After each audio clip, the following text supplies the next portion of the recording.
تو وہ لوگ جو اللہ کے علاوہ کسی اور کو دیکھ رہے ہوتے ہیں ان کی طرف توجہ کر رہے ہوتے ہیں، فرمایا ان کی صورتحال یہ ہے کہ کمثل العنکبوت، ان کی مثال مکڑی کی سی ہے جو اللہ کی دفعہ کے علاوہ کسی اور کی طرف توجہ کرے۔ ہمارا مسئلہ پیش آیا اللہ کے سامنے نہیں، دوسروں کی طرف نظر چلی گئی کہ فلاں میرا مسئلہ حل کرے گا، فلاں سے سفارش ہو جائے گی، فلاں سے کام ہو جائے گا، اللہ کی طرف رجوع نہیں کرتے یا اللہ کے سامنے نہیں جھکتے، دوسروں کے سامنے ہاتھ پھیلاتے ہیں، دوسروں کے سامنے اپنی پیشانیاں جھکاتے ہیں۔ فرمایا ان کی مثال جو ہے وہ مکڑی کی ہے۔ کون سی مکڑی؟ اتخذت بیتن، جو اپنا گھر بنا رہی ہوتی، اپنا گھر بنا لیے۔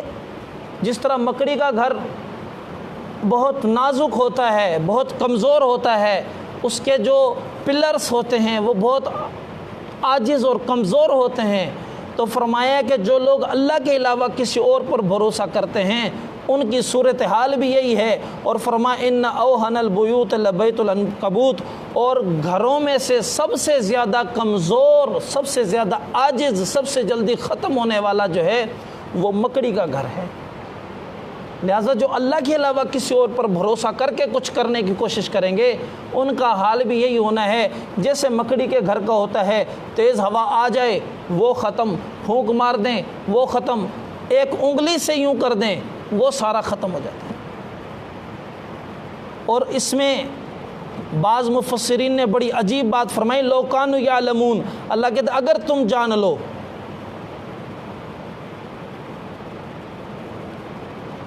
اور جاننے کی بات ایسی عجیب بتائی، مفسرین کرام فرماتے ہیں مکڑی کا جو مثال دی گئی کہ اس کا گھر، بیت اور مکان کا تھوڑا سا فرق بیان فرمایا کہ مکان ہوتا ہے، بیت تو ہوتا ہے گھر کے افراد کے ساتھ۔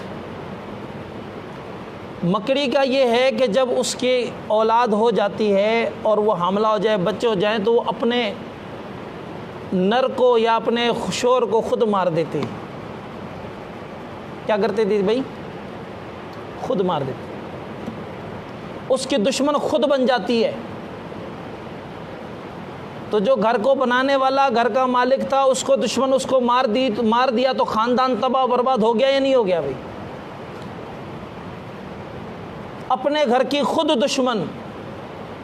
تو فرمایا کہ یہ جس طرح یہ گھر نہیں چل سکتا، اللہ کے علاوہ کسی اور پر بھروسہ کرنے والا کا مسئلہ بھی یہی ہے کہ وہ اپنی ذات کا خود دشمن ہوتا ہے، اپنے معاملے کو خود بگاڑ رہا ہوتا ہے۔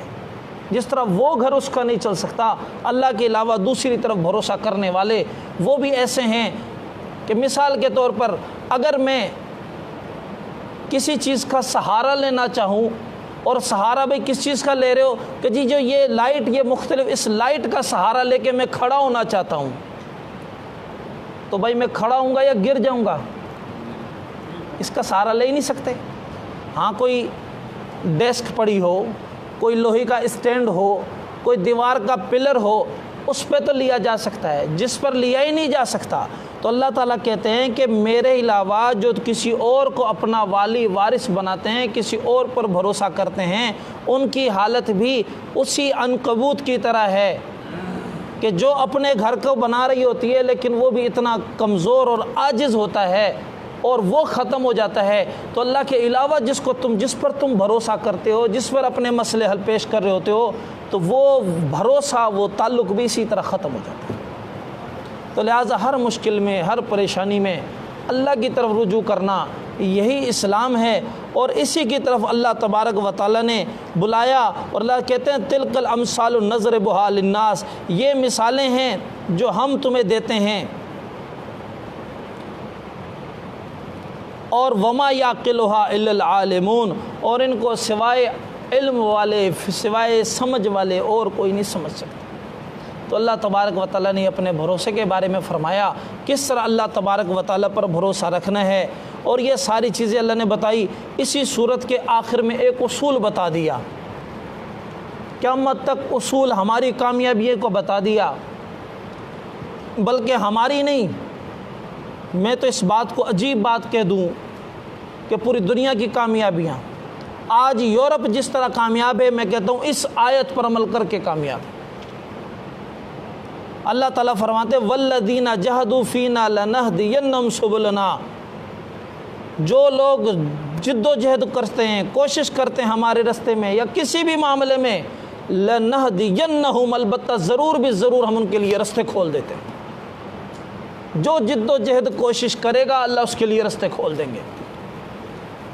ایک دور تھا یورپ ظلمتوں میں پڑا ہوا تھا، مسلمان اس سے زیادہ ظلمتوں میں پڑے ہوئے تھے۔ اللہ کے رسول آئے، ان کے اندر شعور اجاگر ہوا، وہ پوری دنیا کے اوپر حکمران بھی بنے، پوری دنیا کے علم کو نچوڑا، کھنگالا، اس پہ محنت کی، جد و جہد کی، کوشش کی، پوری دنیا کے بڑے بڑے عجائبات عطا فرمائے، بڑی بڑی چیزیں انہوں نے تیار کی۔ یہ جد و جہد اور کوشش جب مسلمانوں سے ہٹ گئی، یورپ والوں نے پوری پوری زندگیاں دے دی، ایسے ایسے سائنسدان، ایسے ایسے لوگ زندگیاں کھپا دی تحقیق میں، اللہ نے ان کے ذریعے کام لے لیا۔ شرط و محنت اور جد و جہد اور کوشش کی ہے، جو کوشش کرے گا اللہ اس کے لیے راستے کھول دیں گے۔ مسلمانوں نے کوشش کی، ایسا بھی دور تھا کپڑے کے میدان کے اندر ایسی ایسی چیزیں پیدا کی کہ ایک انگوٹھی یہ جو ہے، یہ چھلا جو ہے، اس چھلے کے اندر سے پورا کا پورا تھان گزر جاتا تھا۔ بنارس کی ایسی، وہ اب نام مجھے یاد نہیں کس طرح کا کپڑا آتا تھا، ململ غالباً آتی تھی، پورا تھان اس انگوٹھی سے گزر جاتا تھا، ایسے کمال کا کپڑا بناتے تھے۔ اور مسلمانوں کے پاس حضرت امیر معاویہ رضی اللہ تعالیٰ عنہ نے 60,000 سے زیادہ جو ہے وہ بیڑی بیرے اور مختلف قسم کے جو ہے نا جنگی جہاز تیار فرمائے، پوری پوری فیکٹریاں تیار کر دی۔ کتنا ہر سائنس کے میدان میں جس جگہ چلے جائیں مسلمانوں کی کامیابی ہر جگہ پر۔ علاج کے اعتبار سے ابو علی سینا رحمۃ اللہ علیہ کو دیکھ لیں، انہوں نے کتنا کچھ کیا ہر میدان میں۔ جب مسلمانوں نے کوشش کی اللہ نے ان کو دے دیا۔ آج یورپ کوشش کر رہا ہے، وہ جد و جہد کر رہا ہے، وہ محنت کر رہا ہے، وہ اپنی کوششوں کو کھپا رہا ہے۔ آج ان کو دیکھ لو بھائی، ایکس رے کی مشین بھائی باہر ملک سے لے کر آؤ، الٹرا ساؤنڈ کی مشین باہر ملک سے لے کر آؤ، آنکھوں کے علاج کی آپریشن کی مشین باہر سے لے کر آؤ، کینسر کی مشین باہر سے۔ کیوں بھائی؟ اس آیت پر عمل کر رہے ہیں، جد و جہد کوشش کر رہے ہیں، اپنے آپ کو کھپا رہے ہیں، اللہ تعالیٰ ان کے لیے راستے کھول رہے ہیں۔ اللہ تعالیٰ مجھے بھی اور آپ کو بھی خیر کے کاموں میں کوشش اور محنت کرنے کی توفیق عطا فرمائے۔ اللہ ہمارے لیے بھی راستے کھول دیں گے۔ اور آگے جو سورہ روم کے اندر اللہ تعالیٰ نے بیان فرمایا، ایک چھوٹا سا واقعہ ذکر کیا ہے۔ مشرکین مکی زندگی میں واقع ہوا، 2 سپر پاور تھی اس وقت، ایک روم کی سپر پاور تھی اور دوسری فارس کی، ایران کی سپر پاور۔ یہ 2 آپس میں لڑتی رہتی تھی۔ دنیا میں 2 طاقتیں ہمیشہ لڑتی رہتی ہیں، 2 طاقتیں ہی ہوتی ہیں، باقی سارے بیچ میں چل رہے ہوتے ہیں، کوئی کس طرف ہو جاتا ہے کوئی کس طرف ہو جاتا ہے۔ یہ حضور کے دور میں بھی تھا۔ مشرکین مکہ جو تھے وہ ایرانیوں کی طرف یعنی فارس والوں کی طرف، وہ اس وقت مشرک تھے، آگ پرست تھے، آتش پرست تھے، ان کی طرف ہو گئے۔ مسلمان جو ہے وہ اہل کتاب یعنی روم کی طرف ہو گئے، تاکہ کیونکہ وہ مسلمان، وہ اہل کتاب تھے، اللہ کو ماننے والے تھے۔ ہوا یہ کہ فارسی جو ہیں وہ رومیوں کے اوپر غالب آ گئے اور مسلسل غالب آتے گئے، ان کے علاقے قبضہ کرتے گئے۔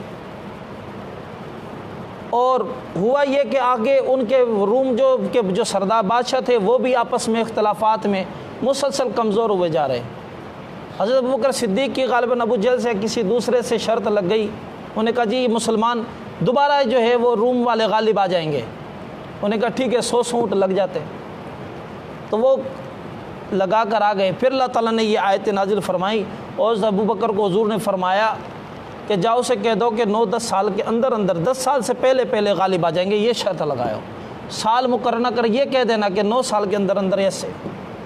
جب یہ بات کر کے آ گئے، انہوں نے وعدہ کر لیا، اللہ تبارک و تعالیٰ نے یہ صورت نازل فرمائی، الف لام میم غلبت الروم، کہ الف لام میم حروف مقطعات بیان فرمائے۔ اس کے بعد فرمایا کہ غلبت الروم فی ادنی الارض وہم من بعد غلبہم سیغلبون۔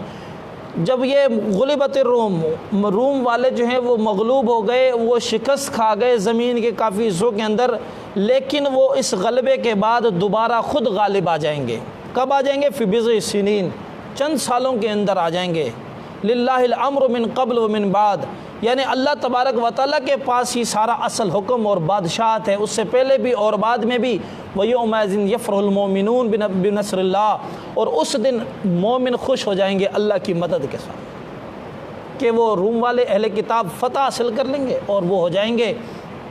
يَنْصُرُ مَن يَشَاءُ وَهُوَ الْعَزِيزُ الرَّحِيمُ، وہی اللہ ہے جو مدد کرے جسے چاہتا ہے، وہ زبردست اور رحم کرنے والا ہے۔ جب یہ بات کر دی حضرت ابوبکر رضی اللہ تعالیٰ عنہ کو بتا کر آگے جی 9 سال کا بات ہے، جب انہوں نے یہ وعدہ کر لیا اللہ کا کرنا ہوا، 9 سال ہوئے اور 9 سال کے بعد دوبارہ رومیوں نے حملہ کیا اور دوبارہ وہ فتح حاصل کر لی۔ اور اس طریقے سے یہ قرآن کی پیشن گوئی، یہ قرآن کا وعدہ جو تھا وہ اسی طریقے سے سچا ہوا جیسا اللہ تبارک و تعالیٰ نے یہاں پر بیان فرمایا تھا۔ اور آگے کہتے ہیں وعد اللہ کا وعدہ ہے، لا یخلف اللہ وعدہ ولکن اکثر الناس لا یعلمون، یہ اللہ کا وعدہ ہے اور جو کبھی بھی ادھر ادھر نہیں ہو سکتا، کبھی اس کی مخالف نہیں ہو سکتی، اور اکثر لوگ اس بات کو نہیں جانتے۔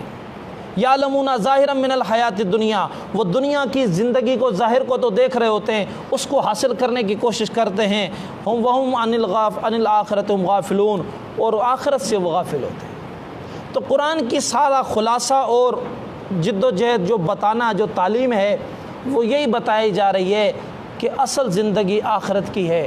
یہ دنیا کے اندر جو کچھ نظر آ رہا ہے، یہ دنیا کی جو روشنیاں ہیں، یہ دنیا کی جو خوشیاں ہیں ختم ہو جانے والی ہیں، یہ جو غمیاں ہیں ختم ہو جانے والی ہیں، یہاں کی بادشاہتیں بھی ختم ہو جائیں گی، یہاں کی کامیابیاں بھی ناکامی میں تبدیل ہو جائیں گی، ناکامیاں کامیابی میں تبدیل ہو جائیں گی۔ اصل شخص وہ ہے جو اللہ کی کو راضی کر لے، اللہ کی اطاعت اور فرما برداری کرے۔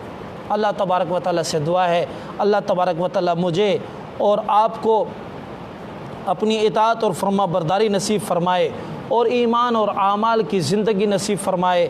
کل انشاءاللہ سورہ لقمان میں سے بھی کچھ بیان کیا جائے گا، بہت ہی اعلیٰ قسم کی نصیحتیں اور وصیتیں حضرت لقمان نے اپنے بیٹے کو کی ہیں، انشاءاللہ ان پر بھی بات ہوگی، اور 22ویں سپارے کا اور جو احکامات ہوں گے ان پر بھی انشاءاللہ بات ہوگی۔ دعا فرمائے اللہ تبارک و تعالیٰ مجھے اور آپ کو عمل کرنے کی توفیق دے۔ الحمدللہ رب العالمین والعاقبۃ للمتقین والصلاۃ والسلام علی خیر خلق محمد وآلہ صحبہ اجمعین۔ ربنا ظلمنا انفسنا وان لم تغفر لنا وترحمنا لنکونن من الخاسرین۔ یا اللہ ہم سب کے گناہوں کو معاف فرما، ہماری کمی کوتاہیوں کو معاف فرما، اے اللہ تقوی اور پرہیزگاری نصیب فرما، اے اللہ اپنا ذوق اور شوق نصیب فرما، اے اللہ ہم گناہ گار ہیں، خطا کار ہیں، تیرے محبوب صلی اللہ علیہ وسلم کی امت میں سے اللہ میں معاف فرما۔ اے اللہ ہماری ان رمضان کے مبارک مہینے میں ٹوٹی پھوٹی عبادتوں کو قبول فرما، ان حاضریوں کو قبول فرما۔ یا اللہ کتنے لاکھوں فرزندان توحید اے اللہ تیرے گھروں میں اللہ اعتکاف میں بیٹھے ہیں، اے اللہ ان کی عبادتوں کو، ان کے اعتکافوں کو قبول فرما۔ اے اللہ تیرے در پہ آ کے پڑے ہیں، اللہ ان کی دعاؤں کو قبول فرما، اے اللہ ان کی التجاؤں کو قبول فرما، اے اللہ ان کے رونے دھونے کو قبول فرما۔ یا اللہ امت مسلمہ مظلوم لگی پڑی ہے، اے اللہ ان کی مظلومیت کو دور فرما، غیب کے خزانے سے مدد فرما۔ یا اللہ حضور صلی اللہ علیہ وسلم کی وہ دعائیں جن میں تمام امت کے لیے خیر مانگی، اللہ ہمیں بھی عطا فرما۔ آفات سے پناہ چاہیے، اللہ ہمیں بھی پناہ عطا فرما۔ اے اللہ اس ملک پاکستان کو دن دگنی رات چگنی ترقیاں نصیب فرما۔ یا اللہ اس کی حفاظت فرما، اے اللہ اس کی حفاظت کرنے والوں کی حفاظت فرما۔ یا اللہ اس کے خیر خواہوں کے ساتھ خیر خواہی فرما۔ یا اللہ تمام مسلمانوں کی تمام جائز حاجات کو اپنے فضل سے پورا فرما۔ یا اللہ اس دنیا سے جو جا چکے ہیں مومن، اے اللہ ان کی قبروں کو نور و منور فرما۔ اے اللہ ان کو جنت الفردوس میں اعلیٰ مقام عطا فرما۔ یا اللہ ان کی کمی کوتاہیوں کو اے اللہ معاف فرما۔ یا اللہ ان کے گناہوں کو معاف فرما، بخشش کا معاملہ فرما۔ صلی اللہ تعالیٰ علی خیر خلقہ محمد وآلہ وصحبہ اہل بیت اجمعین برحمتک یا ارحم الراحمین۔ آمین آمین آمین، لا الہ الا اللہ محمد رسول اللہ صلی اللہ علیہ وسلم۔